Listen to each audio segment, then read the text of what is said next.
Ce programme vous est présenté par Viva Technologies, l'événement Startup et Tech majeur en Europe.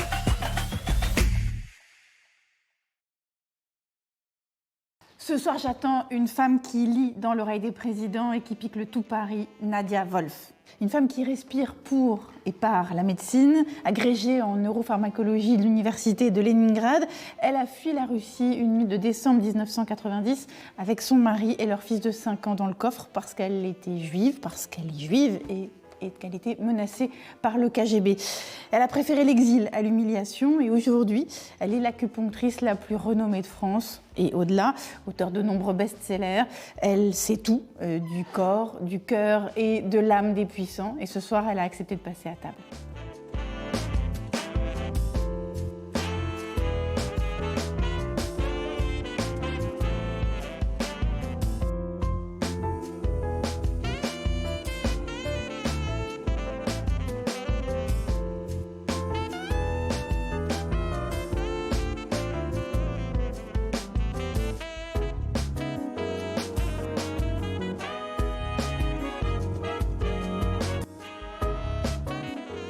Nadia Wolf, je disais tout à l'heure que vous avez, au fond, que vous avez un destin absolument inouï.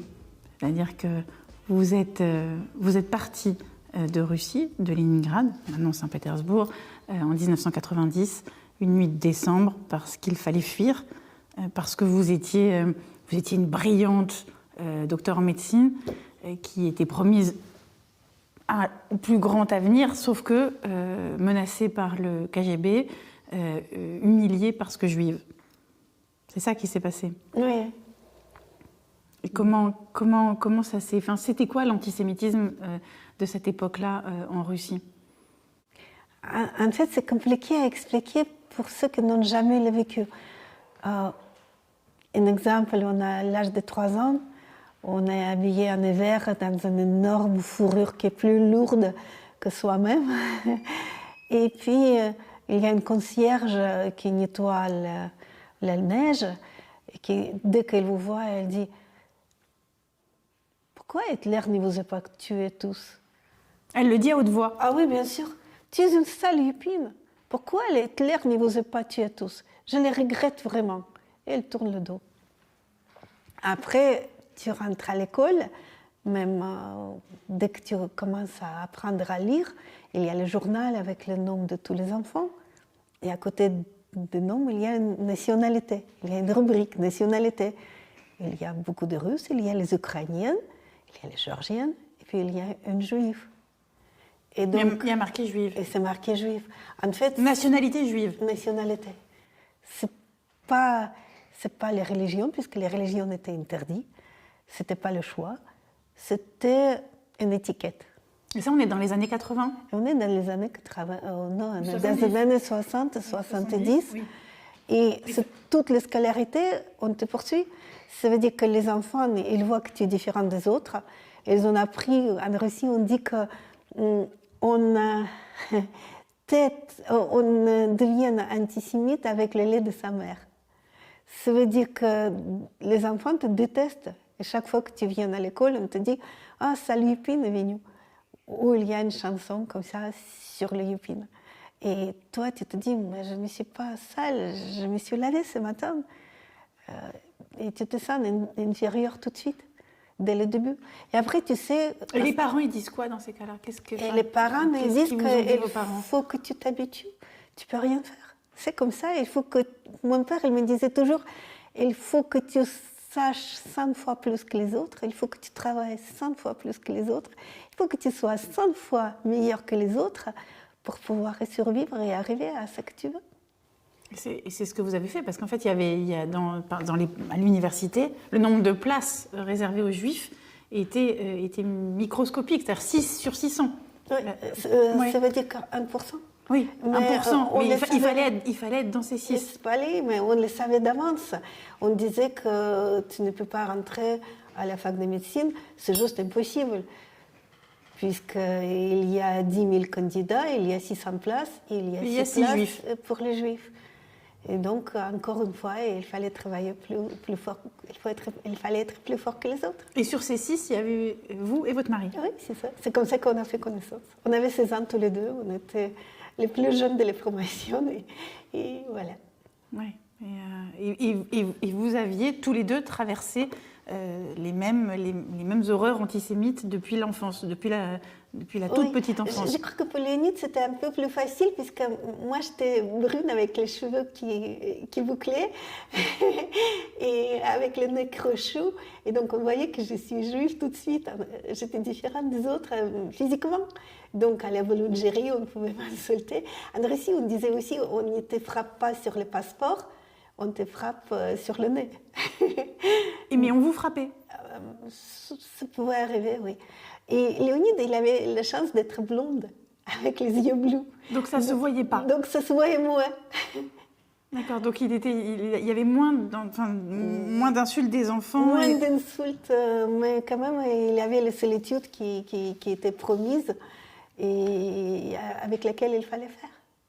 C'est ça, mais en fait, ça oblige à une solitude intérieure totale. Totale, oui. Je crois que je ne savais pas ce que c'est d'être gaie et joyeuse avant d'avoir rencontré Léonide. Vraiment. Oui, parce que là, vous avez enfin été deux.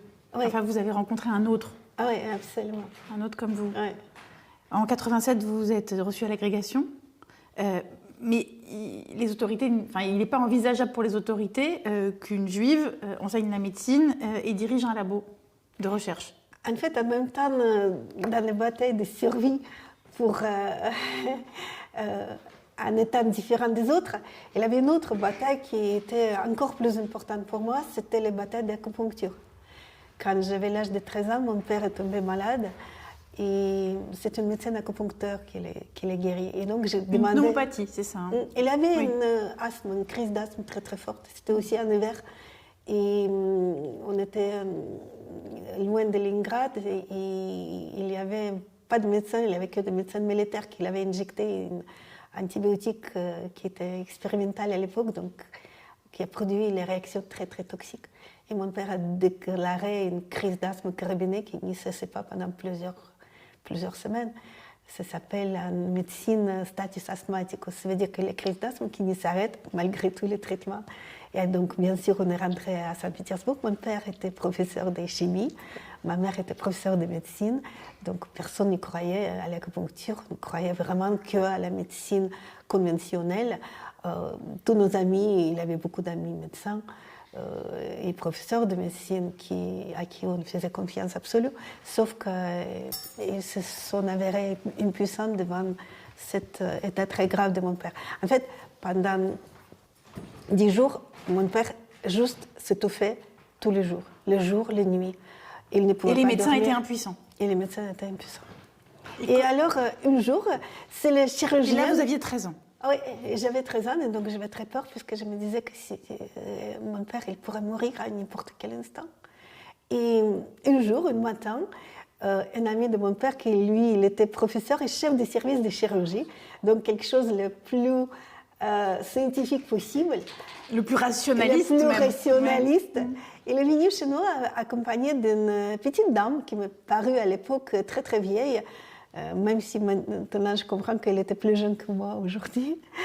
Et il a dit que c'était un médecin acupuncteur. Et ma mère, elle disait, mais attends, qui tu nous as amené? C'était comme le chaman ou une sorcière. Une sorcière. Ouais. Et lui, il nous a dit, écoutez, de toute façon, elle exerce dans notre hôpital, elle soigne tout l'hôpital, les cas les plus difficiles, elle est très efficace. Et puis de toute façon, qu'est-ce que vous avez à perdre? Et c'est vrai qu'on n'avait rien à perdre.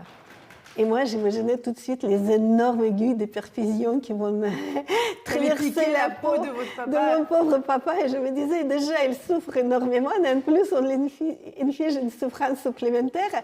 Donc, je n'étais pas du tout d'accord. J'étais morte de trouille. Et elle, contrairement à tous les autres, elle a juste réfléchi, elle a examiné mon père des pieds à la tête, donc les oreilles, tous les points du corps. Et il a palpé et après, il a donné sa conclusion, sa réflexion. Il a dit, mais vous savez, vous attaquez aux conséquences et non pas à la cause. Vous essayez de stopper la crise d'asthme, donc le spasme des bronches, sans vous préoccuper de l'origine du problème. En fait, l'origine du problème venait du foie, de faiblesse du foie. Et c'est vrai que pendant la Deuxième Guerre mondiale, mon père a contracté la malaria, le paludisme, et son foie était affaibli. Et il a expliqué que c'est la raison pour laquelle l'organisme n'a pas pu éliminer cet antibiotique trop toxique et a développé les crises d'asthme carabinée. Donc, elle a dit qu'au lieu de se concentrer sur les conséquences, sur le spasme de bronche, elle va traiter le foie. Et alors, elle a sorti toutes fines aiguilles, mais vraiment plus fines que les cheveux. Et sans aucune douleur, elle a juste les glissé doucement dans les pointes, dans le corps de mon père. Et j'attendais vraiment, je pouvais entendre. Vous étiez dans la salle? J'étais dans la salle. D'accord, vous n'étiez pas caché derrière la porte, vous étiez devant elle. C'était devant mes yeux. Et j'entendais progressivement comment le souffle de mon père s'est calmé, devenait moins bruyant. Dans les minutes qui ont suivi? Dans les minutes qui suivaient, plus profondes. Et mon père a fini par s'endormir.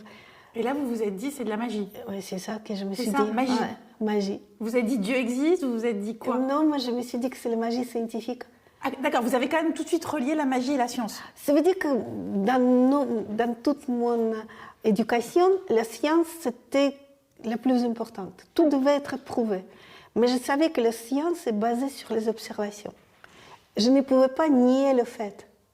Bien sûr. C'est vraiment arrivé devant mes yeux. Oui, donc là, scientifiquement, il s'était passé ça. Donc, et scientifiquement, il y a quelque chose qui se passait. Et d'autre part, c'était magique parce que c'était un soulagement énorme et immédiat.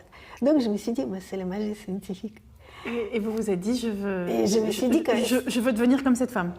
D'une part, oui, mais d'autre part, c'était plus profond que ça. En fait, l'idée, c'était que si jamais... Ça venait de la peur, en fait. Je me disais que si jamais il nous refasse encore une crise pareille... Il fallait que vous sachiez le faire. Et il fallait que je puisse le soulager. Puisque survivre encore une fois cette impuissance, cette sensation d'impuissance devant les souffrances de l'être le plus cher au monde, ça, je ne pouvais pas revivre encore une fois.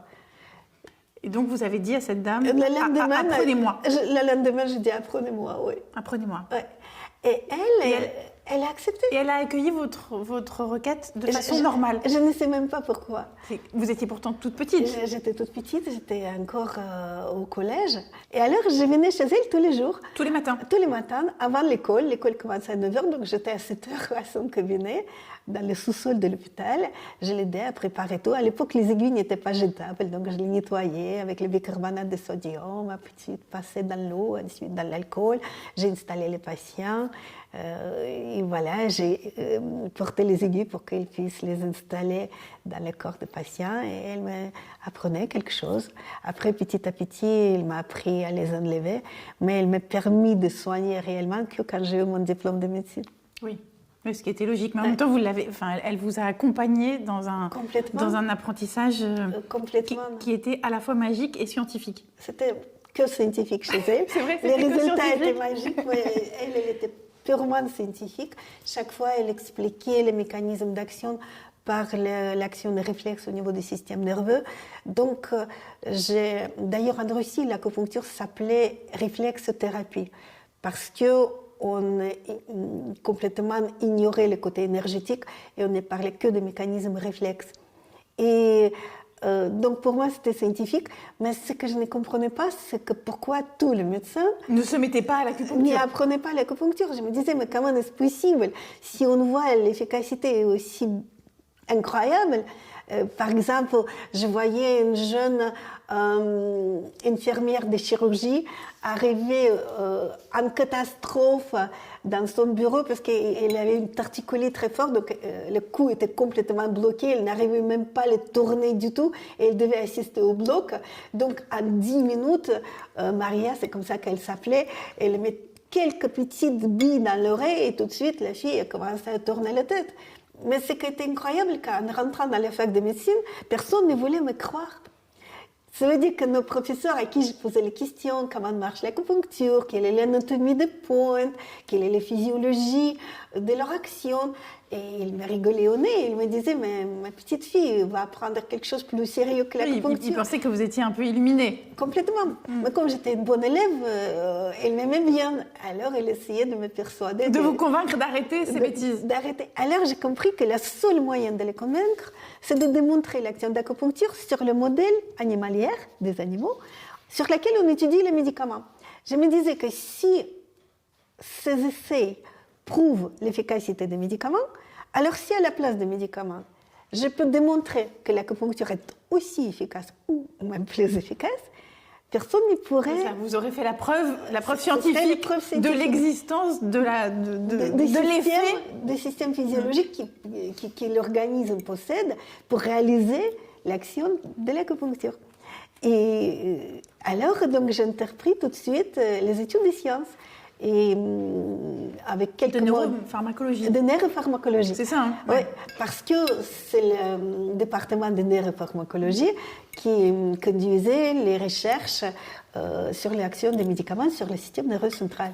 Et donc, j'ai utilisé leur modèle pour démontrer l'efficacité d'acupuncture. Et personne ne me croyait au départ. Je me souviens que le chef de service, il m'a rigolé au nez en disant qu'écoute, si tu travailles pour moi le jour, la nuit, tu peux faire tes travaux, mais si jamais ça marche, je vais enseigner le chamanisme. Oui, c'est ça, je deviens chamane. Oui.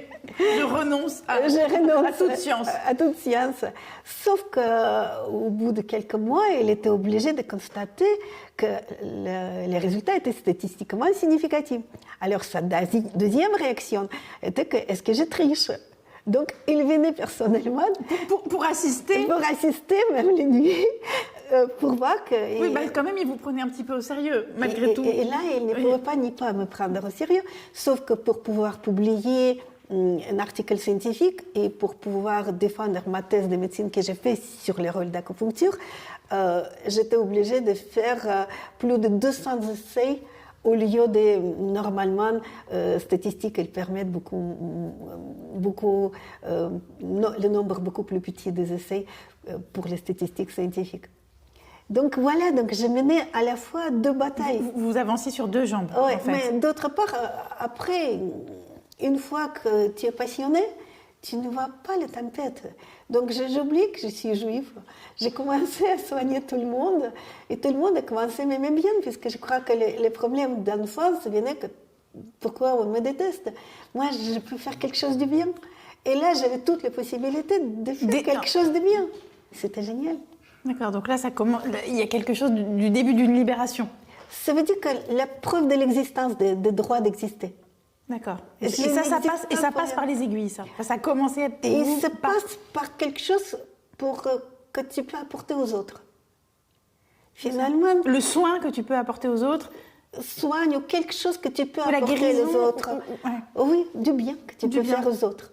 Et je crois que c'est vraiment très important de pouvoir faire du bien aux autres. Je reviens à ce qui se passe en 87. Donc, parce que c'est le moment où la vie bascule quand même. Hein. C'est-à-dire que à la fois, vous faites l'apprentissage de ce que vous décrivez là, c'est-à-dire que vous devenez heureuse parce que vous êtes utile et vous n'êtes plus détestée. Et en même temps, vous avez affaire au harcèlement du KGB. Oui, donc c'était une période, même maintenant on appelle les années 90 les années noires de la Russie. Il y avait cette période où les gens pouvaient disparaître à n'importe pièce. Ça veut dire que ta meilleure copine, elle s'est fait tuer et torturer avec ce petit garçon âgé de 4 ans. Parce qu'ils sont juifs et ils voulaient partir en Israël. Ça s'est produit. C'est votre meilleure amie qui habitait les rues parallèles. Elle s'est fait torturer. Oui, avec son enfant. Et d'autre part, tu apprends qu'il y a aussi un médecin qui aussi était parti en péril. Et puis, comme j'ai commencé à soigner, commencé d'être assez connue, et je soignais beaucoup de gens connus, il y avait aussi les gens qui venaient de la mairie. Et puis ils me disaient, mais vous savez, il y aura les pogroms. Il vaut mieux que vous vous cachez.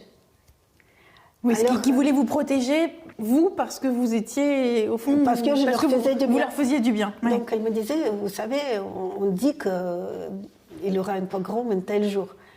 Donc, et tu vis comment, tu es un petit garçon, et tu te dis, mais les pogroms, ça veut dire que c'est horrible, c'est la mort, quoi. Et les gens vont arriver, tu ne sais pas ni quand, ni comment, ni pourquoi, et il n'y a aucune raison. Et de l'autre côté, j'ai commencé à écrire les livres, justement, pour transmettre les connaissances. C'est rien de politique sur l'acupuncture. Et déjà, vous commenciez d'écrire oui, à ce moment-là? En fait, j'ai écrit mon premier livre qui s'appelait Dissiper les douleurs avec les mains, avec les pointes d'acupuncture, juste le massage des pointes pour soulager les souffrances, pour soulager les mal de tête, pour soulager le mal au ventre. Dans les situations d'urgence, s'il y a quelqu'un qui tombe dans les pommes ou il y a un malaise, quelle pointe il faut appuyer. Sauf qu'en Russie, c'était un succès énorme. Le livre s'est vendu à 4 millions d'exemplaires. Et non, mais oui. j'ignorais ça. 4 millions d'exemplaires, 4 le millions. premier livre. D'accord. Et vous aviez quel âge? Vous Moi, étiez un bébé? 28 ans, quelque chose un peu comme un ça. bébé. Je sentais vieille à l'époque. Vous sentiez déshabillée. Et ensuite, elle commençait à se vendre au marché noir, comme c'est souvent en Russie, pour le double prix. Sauf qu'en Russie, l'auteur, il n'avait pas de droit d'auteur. Donc on n'y touche pas les droits d'auteur. Donc ça ne me rendait pas ni riche, ni célèbre, ni rien du tout. C'est juste que les gens avaient besoin de ces connaissances.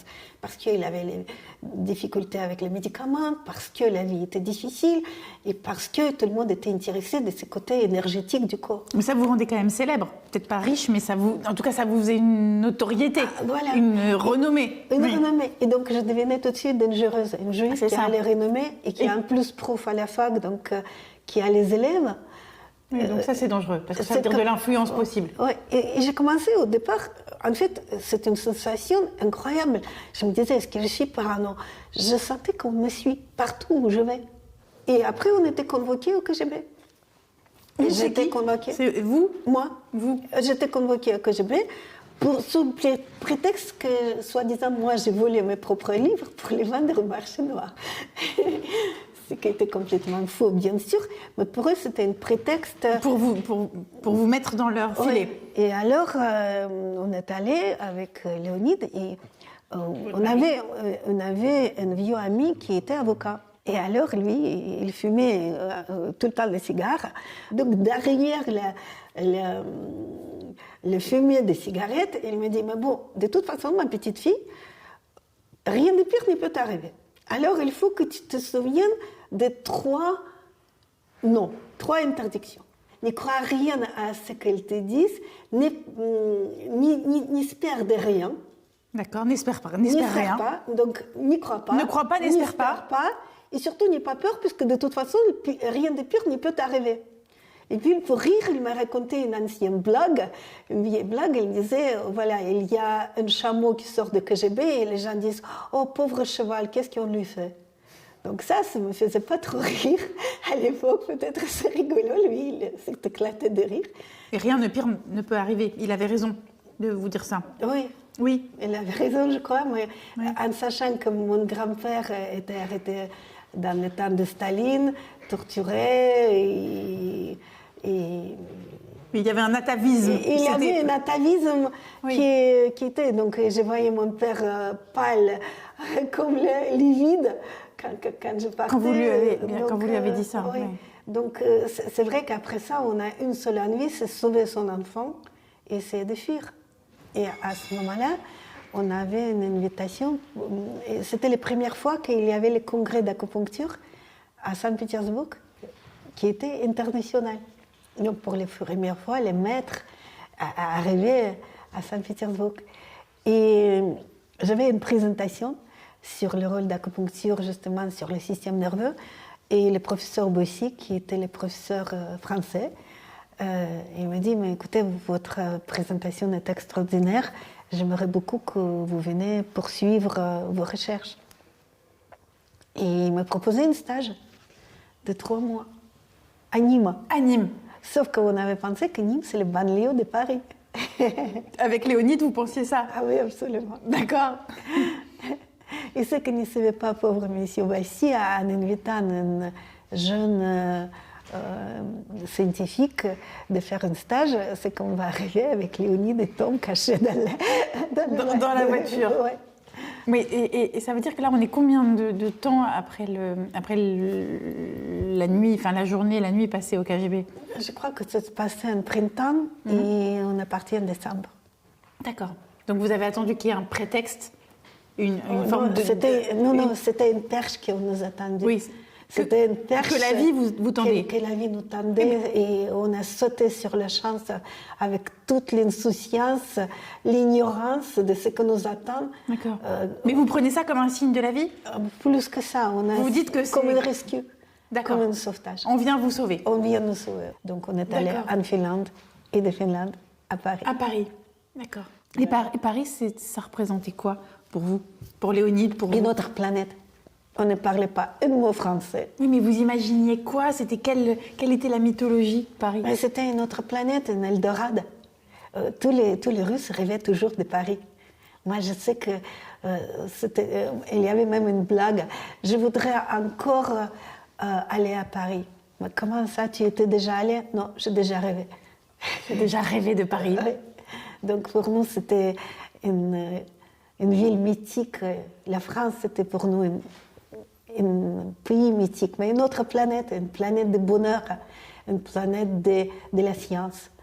Parce que la Sorbonne, rien qu'entendre le mot Sorbonne, ça fait frémir de bonheur. Frissons, bien sûr.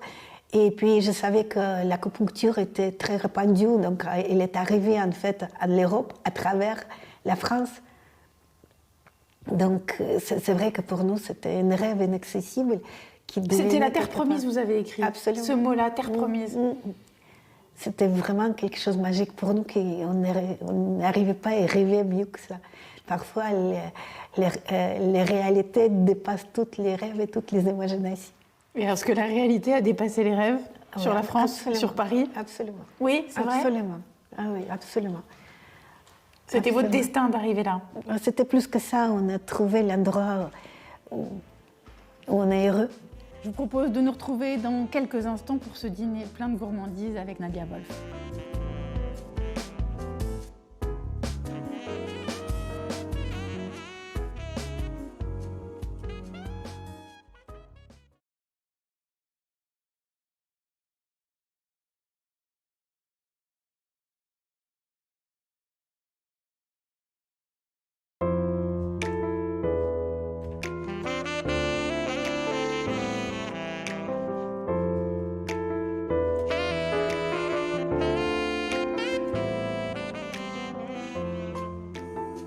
Dire merci aux Français. Ah oui, bien sûr.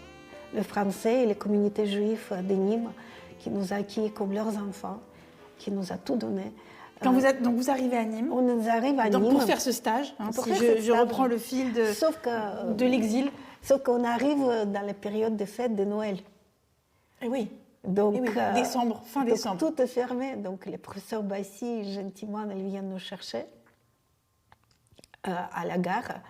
En voiture, et puis il nous ramène chez eux, chez lui. Et donc on est resté chez lui pendant les fêtes. Et puis après, il nous a trouvé une place à la Croix-Rouge. Donc on se trouve à la Croix-Rouge. Et là, je me souviendrai toujours, puisque moi j'avais la peur de ma vie, mais on n'avait pas d'argent. On ne parlait pas français. Notre diplôme s'est avéré pas valable, pas reconnu, ce que je ne savais pas du tout. Et oui, c'est ça. C'est-à-dire que votre agrégation, tout ça, c'était pas reconnu. C'était pas reconnu. Mes parents n'étaient pas là. Et donc là, on s'est trouvés tous les trois à la Croix-Rouge. On n'avait pas l'argent pour acheter à manger à notre fils qui avait tellement l'habitude d'être gâté par Babouchka. Et là, Tom, elle a commencé à pleurer de faim, réellement. Et ça, c'est quelque chose qui, une maman, pour vivre ça, on ne peut pas l'oublier. Et la seule chose qu'on pouvait lui proposer, c'était un maigre sandwich qu'on a réchauffé sur le radiateur. Et je me souviens, j'ai commencé à pleurer et dire à Léonide, mais qu'est-ce qu'on a fait, une énorme erreur finalement. On n'aurait pas dû partir. On n'aurait pas dû arriver. Qu'est-ce qu'on va faire avec notre enfant? Et Léonide, elle me dit, mais pourquoi tu râles? On n'est pas en Russie. Il n'y a pas de KGB derrière nous. On est en bonne santé. On est tous les trois ensemble. Mais pourquoi tu n'es pas contente? Et là, j'ai compris, mais finalement, elle a raison, on est les plus heureux au monde. On a échappé belle de la Russie, on est tous les trois ensemble, on n'est pas de froid, on a acquis à la Croix-Rouge. On va y arriver? On va y arriver. Et en fait, en Russie, on ne pouvait pas aller à la synagogue. On savait qu'on est juif, sauf que même Shabbat, on ne connaissait pas le mot Shabbat. On ne connaissait pas les fêtes. Parce qu'il y avait une synagogue à Leningrad, une vieille synagogue où on devait contourner le plus loin possible. Pourquoi? Parce que si tu passes à côté, on te photographie et ensuite les parents sont renvoyés de l'école, de leur travail. Les parents sont renvoyés de leur travail. Tout de suite, les parents seront renvoyés de leur travail et toi, tu seras tout de suite exclu de l'université. Donc, on n'a jamais mis le pied à la synagogue. En fait, la femme du professeur Boussy, elle était très croyante, une catholique pratiquante. Une catholique pratiquante. Et elle aimait le juif, puisque vous savez que dans l'Ancien Testament, le Messie va venir quand les Juifs vont revenir sur la terre Israël. Et elle a même étudié hébreu, ce qui nous a énormément étonnés. Et il avait un ami qui était juif, à qui il a dit que voilà, il y a 3 juifs qui arrivent d'Israël, de la Russie, pardon, et qui on ne sait pas quoi en faire. Ils sont justement assez dans le péril. Est-ce qu'il ne voulait pas les amener à la synagogue? Et alors, il s'appelait Monsieur Peraria. Il est venu nous chercher pour amener à la synagogue. Sauf que quand on arrive à la synagogue, les femmes devaient aller là-haut et les hommes en bas. C'est que ni moi ni Léonide, on ne les savait pas. Donc à moi, elle me dit, il faut que monter. À Léonide, il les amène au rez-de-chaussée. Et je me suis trouvée là-haut, entourée de femmes que je ne connaissais pas. Je ne comprenais pas un mot de prière, puisque je ne parlais pas ni hébreu, ni français. Ni le français, oui. Et juste, il y avait un rayon de soleil qui passait à travers les vitrailles, dans les petites fenêtres. Et moi, qui ne connaissais pas les prières, j'ai juste commencé à prier à cette lumière en disant, Dieu, si tu existes, s'il te plaît, envoie-nous quelqu'un pour nous sauver, puisque sinon, on n'y arriverait pas. Et j'ai commencé à pleurer. Et comme j'ai commencé à pleurer, je me suis sentie toute seule. Alors, j'ai commencé à siffler à Léonide. Léonide et Artyom étaient en bas. Donc, j'ai commencé à siffler doucement pour qu'il me regarde.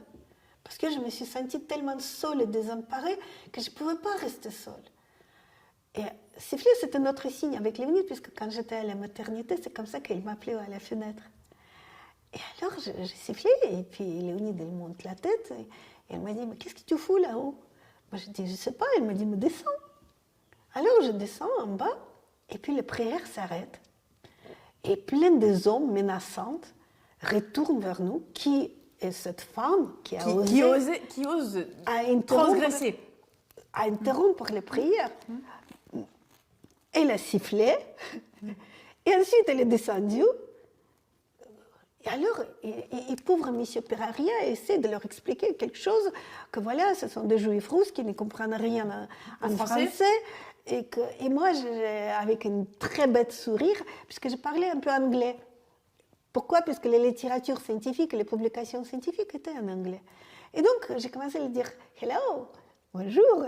Donc, vous savez, on est là, on veut être vos amis, on veut vous soigner. » Et donc, je vois que les hommes, ils disent quelque chose à M. Peraria et il lui dit, en fait, maintenant, je comprends, écoute, amène-les, ils n'ont rien à faire ici, amène-les chez M. Storper, parce que lui, il parle russe, parce qu'il a migré il y a 40 ans pendant la guerre.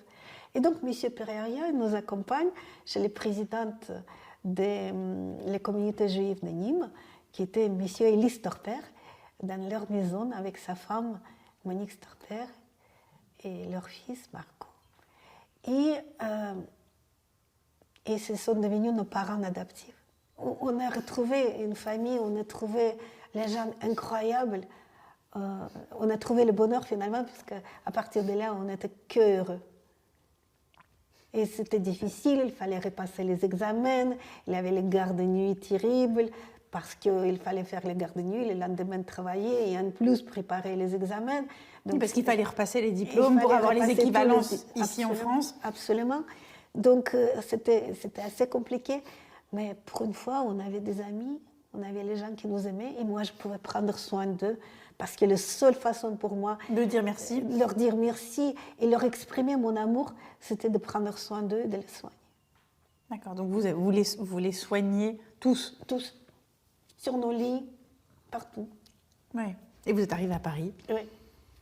Et puis vous êtes devenu ce que vous êtes. Mais alors ce qui moi m'a profondément frappé, c'est que quand en 2006, 2 jours avant la publication de votre livre, ce livre dans lequel vous racontez un bout de ce chemin qui s'appelle « J'ai choisi la liberté », vous téléphonez, vous êtes très angoissé, vous êtes même terrifié, vous téléphonez à votre éditeur, Bernard Fixot, et vous lui dites qu'il faut tout annuler de la publication de ce livre, et vous lui dites « Tout le monde va savoir que je suis juive et c'est très dangereux ».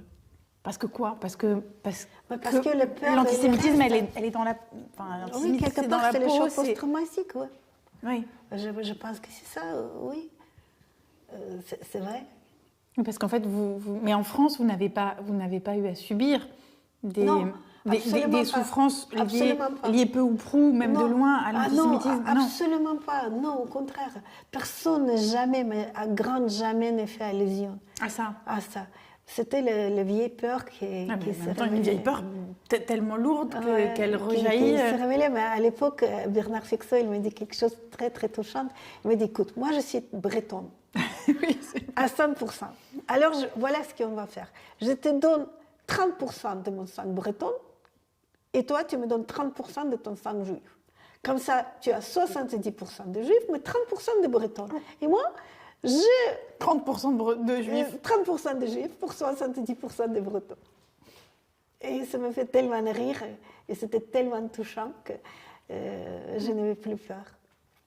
Comment vous faites pour sourire toujours? Le sourire, c'est quoi? C'est un talisman, c'est un bouclier? En fait, je ne me rends pas compte. Mais vous souriez même quand vous racontez les choses les plus douloureuses, les plus tragiques, les plus angoissantes. Je crois que j'ai mal à fermer les zips. mais non, mais vous souriez, c'est-à-dire que vous faites confiance. Je crois qu'on est tellement heureux ici que je suis vraiment heureuse. Je suis heureuse d'être ici. C'est un choix, je veux dire, c'est une philosophie, c'est une mystique, c'est quelque chose qu'on peut à chaque instant choisir de regarder le monde comme ça ou pas. Et vous le savez, c'est-à-dire qu'on peut sourire complètement ou faire des petits sourires ou carrément ne pas sourire du tout. Mais moi, c'est pas le faux sourire. Ah, ça, je sais. Je souris du fond du cœur. Oui, mais comment vous faites pour sourire toujours? Mais parce que je suis très heureuse, mais réellement. Je suis heureuse de soigner les gens. J'adore soigner les gens, plus que tout. Ça vous remplit? C'est toute ma vie. Pour moi, c'est comme respirer. On me dit souvent, est-ce que tu es fatiguée? Moi, je dis non. Est-ce que vous êtes fatiguée à respirer? Non. J'adore enseigner, j'ai plein d'élèves. J'ai la chance d'enseigner à la faculté de médecine de Paris 11. Et chaque année, on a une centaine de médecins qui viennent apprendre l'acupuncture. Vous allez à Harvard aussi? Vous enseignez à Harvard? Oui, aussi. J'adore de répandre les connaissances, de les transmettre. On n'y reçoit que pour le but de partage. Et pour moi, c'est ma façon de vivre. Et c'est ça ce que j'essaie d'enseigner les gens. C'est pour ça que j'ai écrit le livre, par exemple, qui s'appelle les guides de survie dans l'état incertain, tous les points d'urgence. On a tous besoin d'un guide de survie dans les temps incertains en ce moment, Nadia Wolf. Oui, donc il y a tous les points qui peuvent aider pour arrêter le malaise vagal, pour arrêter les saignements du nez. Imaginez un enfant dans la forêt pendant les classes vertes et il a un saignement du nez. Il suffit une pointe à appuyer ici sur le cou pour arrêter le saignement du nez par le mécanisme réflexe. Donc tout le monde doit les connaître. Et pourquoi c'est pas encore plus popularisé? Pourquoi c'est pas mieux connu? C'est un mystère, je ne sais pas pourquoi. Et c'est ça ce que j'essaie de faire pour remplir ce mystère. Là, le dernier livre que vous avez ici, il s'appelle... Nourrir sa force de vie. Ben oui, comment vivre longtemps et heureux en pleine forme. Finalement, c'est à partir de la naissance qu'on a les capacités de promouvoir notre longévité. Parce que le point d'acupuncture, c'est un système qui est incorporé dans notre corps, exactement comme la tête, comme les yeux, comme les oreilles. Mais on utilise les yeux, la tête et la bouche. Et pourquoi on n'utilise pas les pointes qui sont là comme faire les réglages? Vous dites qu'il y a quelque chose comme l'électricité. Exactement. Il y a une métaphore qu'on retrouve sous votre plume, c'est l'électricité. Je trouve qu'elle est dingue, cette métaphore. C'est-à-dire qu'il y a une évidence. Mais c'est exactement ça, quelque chose qui anime la vie de chaque cellule. Tous les corps physiques, ils ont deux facettes. Une facette moléculaire et une facette énergétique. Donc, c'est logique que le corps humain aussi, il a ces deux facettes. Par exemple, le cœur, quand il bat, on enregistre quoi? Électrocardiogramme. C'est les émissions électromagnétiques du cœur. Chaque cellule, il a aussi cette courant électrique. Alors, il faut bien avoir un système qui organise l'électricité dans le corps exactement de la même manière comme les vaisseaux sanguins et les systèmes cardiovasculaires organisent la circulation du sang. Et le point d'acupuncture, c'est comme le port d'entrée. Imaginez, vous rentrez dans cet magnifique château. Je ne peux pas l'appeler maison, pour moi, c'est un château. Et il fait nuit. Et si vous ne savez pas où il y a l'interrupteur pour allumer les lumières, comment vous allez faire? C'est la même chose. Dans le corps, il y a les interrupteurs pour activer le système bioénergétique. Et c'est ça les points d'acupuncture. Donc chaque enfant doit les connaître. D'ailleurs, les recherches scientifiques sont hallucinantes. Vous savez que la longueur de la vie, il est préprogrammé dans nos gènes. Au bout des chromosomes, donc de chaque gène, on a une petite partie qui s'appelle les télomères. Et les longueurs des télomères, et normalement, c'est une... il détermine la longueur de la vie. Plus les télomères est longue, plus la vie sera longue. Et pendant très longtemps, les scientifiques croyaient que la longueur des télomères, c'est quelque chose de fixe, figé, qui nous est donné par le destin, ou constitutionnellement, puisqu'il y a les familles qui vivent plus ou moins longtemps, et qu'on ne peut pas y agir. Et finalement, les dernières recherches scientifiques démontrent de manière formelle que l'acupuncture rallonge les télomères. Tandis que les prises de drogues, de produits toxiques ou les maladies chroniques les raccourcissent. Mais alors, comment vous expliquez que, avec ces preuves, entre guillemets, l'acupuncture n'est pas une réputation plus unanime, plus simple? Pourquoi il y a toujours ces préjugés sur l'acupuncture? Pourquoi il y a toujours cette défiance? Au fond, on regarde ça comme une forme de sorcellerie. Comment vous expliquez ça? Mais de moins en moins. Ouais. Et ça vient de l'ignorance, puisqu'il y a actuellement dans la publication scientifique, il y a plus de 50 000 publications scientifiques faites dans les universités les plus renommées du monde, et notamment Harvard et Stanford, qui prouvent formellement, de manière méthodologiquement correcte et moderne, l'efficacité de l'acupuncture pour soigner les douleurs, pour soigner les troubles neurologiques, pour soigner les inflammations et pour rallonger la longévité, donc le potentiel de la vie, et pour faire les préventions, stimuler les défenses immunitaires. Par exemple, pendant l'épidémie de Covid, l'efficacité de l'acupuncture était plus de 95%. Aucun médicament n'avait cette efficacité-là, prouvé aussi scientifiquement. La peur vient des mystères, de quelque chose qui est inconnu, qu'on ignore. Par exemple, au Moyen-Âge, on avait peur du feu. Et maintenant, on utilise le feu de cheminée pour le réchauffer et pour faire cuire la nourriture.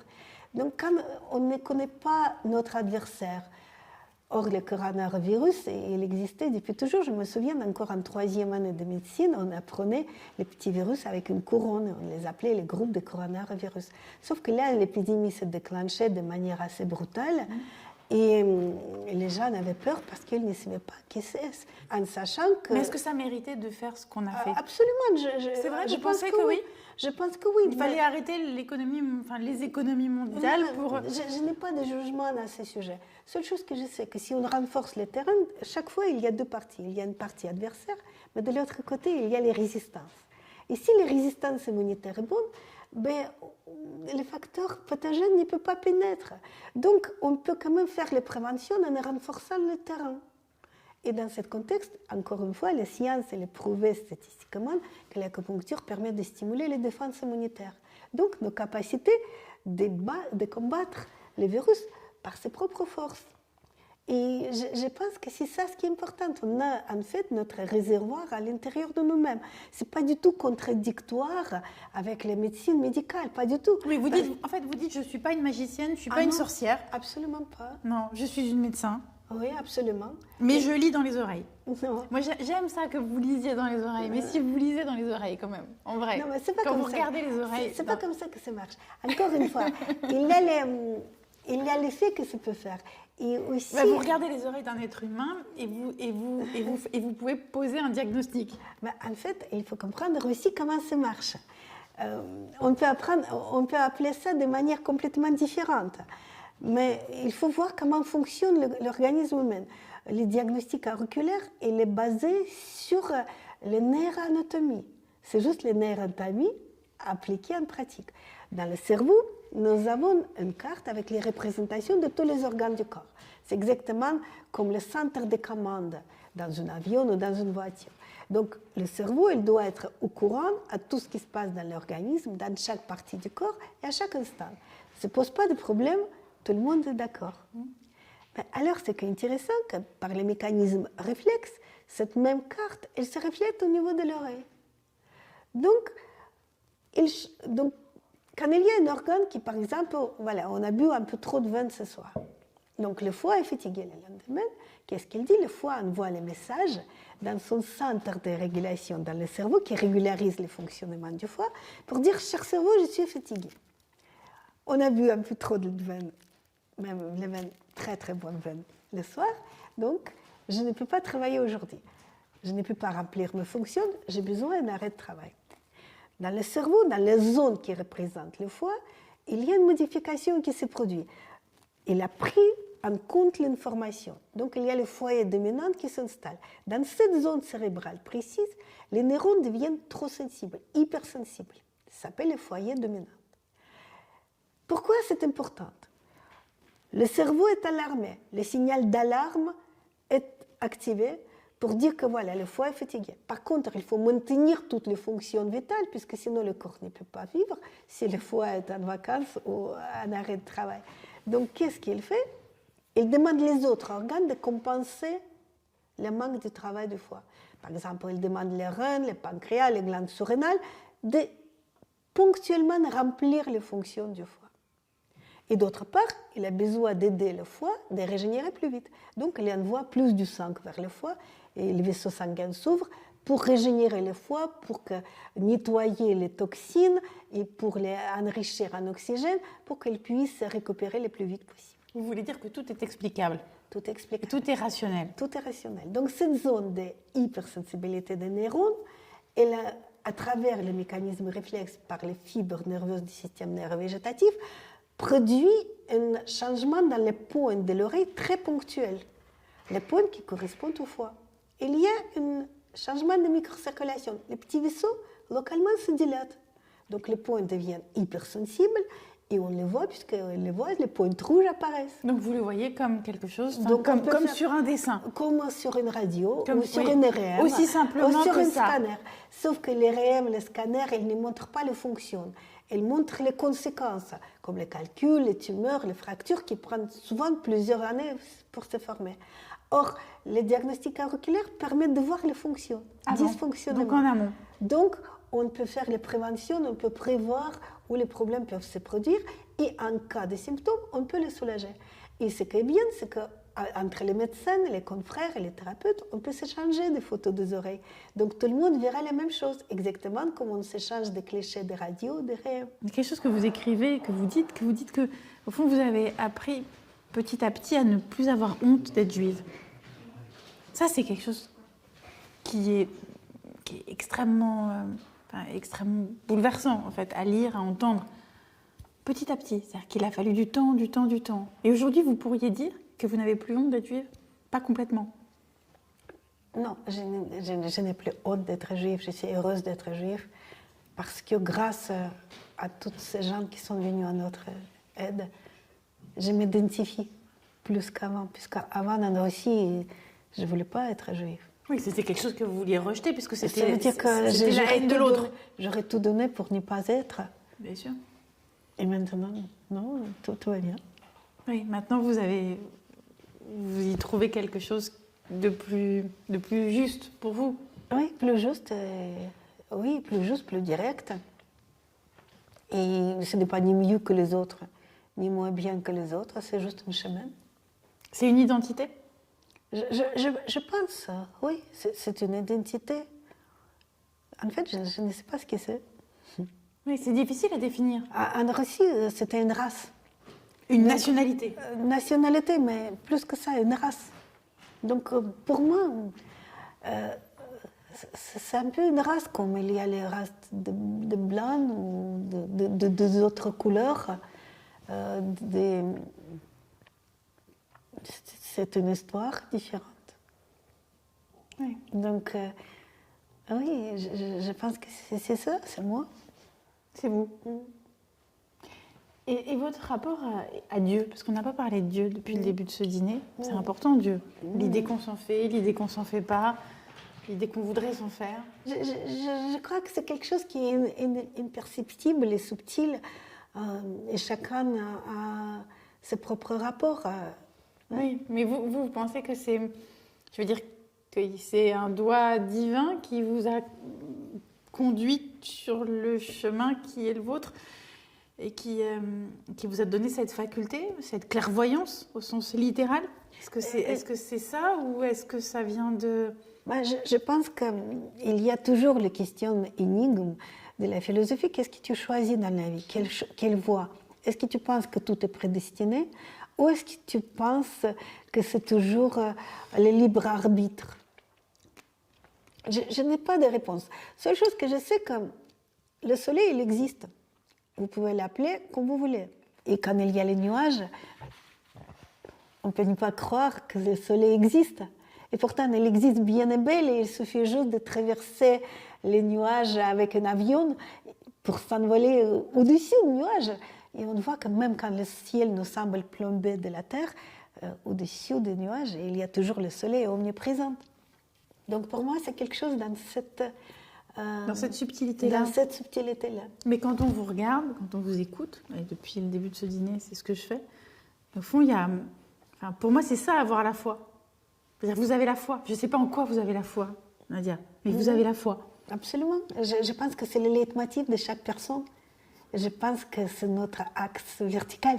Et c'est intéressant parce qu'il existe le point d'acupuncture, qui est le point 4 des méridiens du cœur, qui s'appelle le chemin de l'âme. En fait, c'est facile à le trouver. Deux travers des doigts, au-dessus du poignet, au-dessus du pli de poignet, du côté des petits doigts. Et vous voyez ici, il y a carrément une petite creux qui est le point du chemin de l'âme. Oui, c'est exactement là. Bravo. Super. Et alors, cette pointe qui était traditionnellement conseillée pour les adolescents qui se cherchent dans la vie, qui ne savent pas quel est leur talent, pourquoi ils sont venus au monde, quel est leur rôle dans le monde, quelle est leur place, quel est leur chemin. Et souvent dans la vie, à n'importe quel âge, on est dans cet état d'adolescente quand on se cherche. Et on se dit, est-ce que je suis à ma place? Est-ce que je suis mon destin? Ou est-ce que j'ai fait un détour? Quelle est ma place dans le monde? Et cette pointe, elle permet justement le subconscient, elle est bien au courant, quel est notre talent et pourquoi on est là. Alors, ça permet de comprendre. C'est un point spirituel. Donc, c'est un peu quand même. Qui réunit le physique avec le spirituel, puisque le point, elle est bien physique, et ici, il y a bien une terminaison nerveuse qui conduit les messages vers le système nerveux central. Sauf que les résultats, il est spirituel. Parce que, mine de rien, les adolescents perdus, quand on se sent perdu dans la vie, souvent, ça permet de retrouver les repères et les chemins et les missions au monde. Parce que si on vient au monde, c'est pour faire quelque chose. Il n'y a pas de petite vie, il n'y a pas de petit destin. Chaque destin est grand. J'ai une dernière question. Quel est votre mot préféré? Alors, ça peut être en français, en russe, ce que vous voulez. J'ai honte, mais c'est magique. Eh ben voilà. Ah ben quand même. Ben oui, puisque c'est l'avenir de la science. La magie, le magique. Oui, mais pas magique dans le sens de charlatan ou de tricherie. C'est pas des chamans. Non, pas du tout. C'est juste quelque chose qu'on n'y s'attend pas, à quoi notre paradigme n'est pas donné encore l'explication, mais qui existe quand même, exactement comme le soleil au-dessus du nuage.